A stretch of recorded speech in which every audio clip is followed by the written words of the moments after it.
What up, Pittsburgh Steelers fans? Matty P here with another episode of Steelers Touching Under. Hope you're liking all our content. If you are, hit that like button, hit that sub button. Now, today we've got our second edition of Steelers Stat of the Week. Now, because it's bye week, I'm not going to pick something fancy necessarily that they did well on the weekend that they need to replicate next weekend. I actually want to do a bit of a recap around a particular stat and why that's important and why that's got to be an area of improvement in their second half of the season or all the games to come, the 12 games to come after the bye week. So that stat is going to be around time of possession. Now, as you can see in front of you, time possession in the first game of the season against San Francisco 49ers was 22 minutes and absolutely obliterated on the field 30-7. That is going to win you no games in the NFL. And this is an interesting topic because I've talked about this before with Mark, before we had our channel on Steelers Touching Under, back when we were with Behind the Steel Curtain, now the Steel Curtain Network. We used to talk about this quite a bit for a lot of weeks, particularly when the Steelers struggled early on last year. So it's interesting to see how they've gotten to 3-2 and how different this is. Now, so obviously that massive loss, that's not a surprise when you think about a 30-7 scoreline. Then go week 2, they play Cleveland at home. They win the game, despite having, as you can see on the screen, 9 first downs. They win the game because of 2 defensive scores, obviously TJ Watt and Alex Highsmith both scoring. Alex Highsmith basically the first play of the game, and TJ Watt scoring off an Alex Highsmith a sack that forces a fumble. But 24 minutes. So marginally improved in week 2. Everyone kind of, you think you're lucky to get out with a win there. You kind of are, particularly when you get 9 first downs. And you think about this, they had 15 first downs against San Francisco. They only had 9 against Cleveland and they won the game. So pretty crazy when you think about that. They then go away to Las Vegas. They win that game.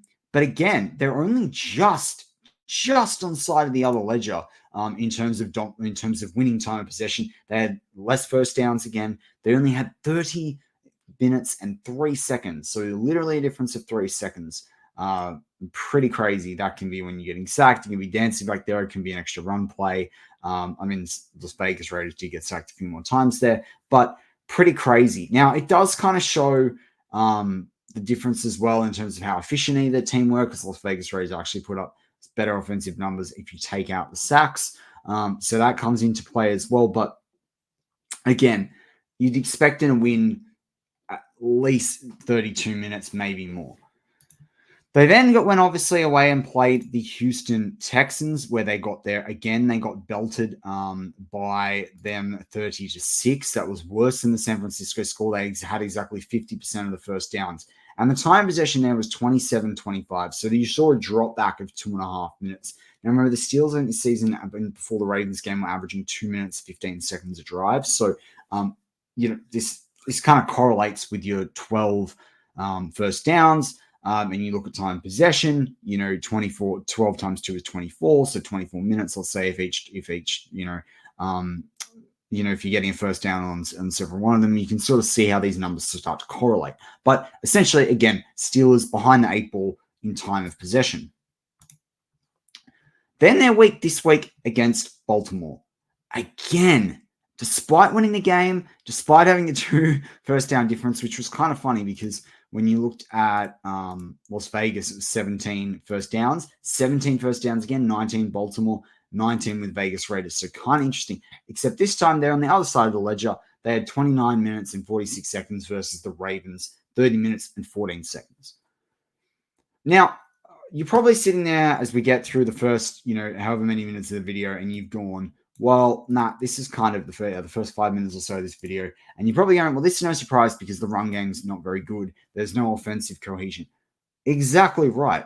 But the point being is that the Steelers need to find a way to hold that ball more and definitely take the ball away from Baltimore more, but do more with the ball when they've got it.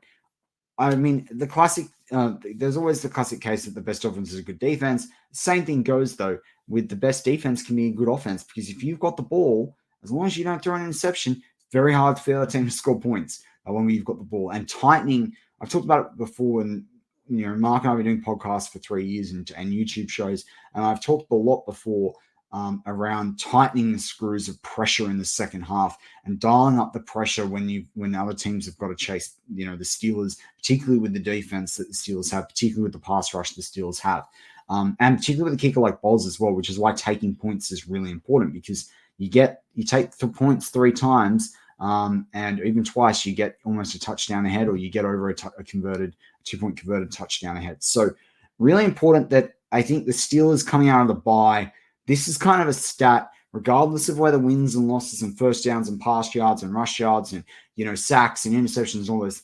I'm really going to be looking to see how they go with this stat, particularly because they go away to the Rams and then they come home for that 3-game stretch against the Titans, the Green Bay Packers.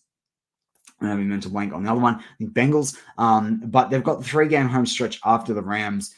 Those 4 games, obviously we want the win no matter what. That's the stat we want. But this stat, I think, if we're going to see W's in more than half of those games, particularly the ones at home, particularly against a run team like the Titans, they're going to, and particularly even against a good team that can throw the football, and with Matt Stafford back there and with the Rams, you're going to want to take that possession up. And that's going to be a good yard marker, part of the pun, to see how well the run game's going. Even if the run game's not necessarily getting a lot of yardage, if it's soaking up the ball, the Steelers getting more first downs than their opponent, and they've got the ball for longer, that's going to be a bigger deal. Because right now, we know how many turnovers the Steelers have been able to generate. And I know the stat of the week's meant to be time possession. I'm talking out the stats, but think about in this game, Ravens, they had 3 turnovers. They had 1 turnover against Houston.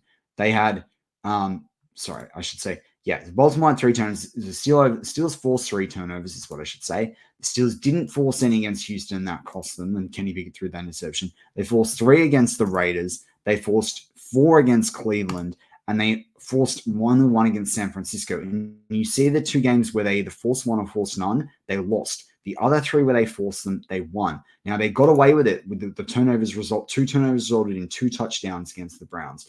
Against Vegas, those turnovers gave them really good field position. And against Baltimore, the same thing again. So the Steelers' time possession will make it easier and take the pressure of having to get these turnovers to win the game. Because when you're not dominating the football and you're not getting the first downs, you've got to find a way to basically make sure that whatever that opposing team does, they're not scoring off their possessions. So again, time of possession is a crucial stat for you to see over the course of games in the second half of the season. Hope you found this interesting. If you did, again, hit that like button, hit that sub button, and keen to keep talking to you guys through the bye. And I'm looking forward to doing our next start of the week. The following week, again, I'm going to look more there on a key offensive stat and a key defensive stat through the first 5 games of the season. But this one was kind of interesting time possession because it affects how long the defense is on the field. It obviously is a good measuring stick in terms of how the offense is going. And it's an area where despite the Steelers being 3-2, there's only 1 game by 3 seconds that they're ahead in time possessions. This is a really key thing for them to work on. It's a canary in the coal mine. But with that, as always, go Steelers.